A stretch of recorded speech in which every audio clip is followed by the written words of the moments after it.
Donc on est la Maison des Pas Perdus, on est une maison d'édition éco-responsable. Notre projet, notre objectif, c'est de produire peu mais de produire bien. Donc on veut faire des matériaux nobles mais des matériaux recyclés. On veut produire localement, on veut faire du livre un enjeu collectif, coopératif. Et pour ça on veut créer une scope. On va éditer de l'illustré, de la bande dessinée en priorité, mais aussi des albums jeunesse, des documents illustrés. Aujourd'hui, on a pu présenter notre manifeste, on a pu présenter nos banderoles avec les différents artistes qui ont contribué et qui seront nos futurs auteurs. Remanié à la chaîne du livre, on avait un magnifique kakémono pour le présenter en faisant les schémas. C'est-à-dire que nous, on veut vraiment que chaque participant du livre, direct ou indirect, soit un artisan du livre. C'est-à-dire qu'on va choisir la forme du livre avec l'imprimeur, mais aussi avec l'auteur. C'est l'auteur qui décide de la forme de son œuvre.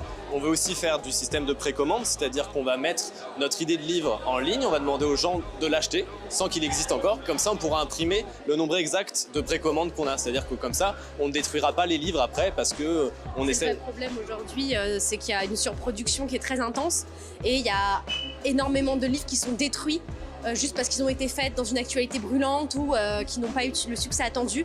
Et nous, on veut vraiment pallier à ça en allant directement auprès du lecteur qui va nous précommander son livre, mais toujours en travaillant avec le système de libraire, mais être plus précis au niveau des commandes.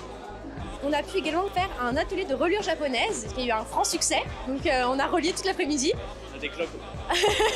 Et ça s'est très bien passé, donc on remercie le Festival Créartop de nous avoir donné tous ces moyens et cet espace.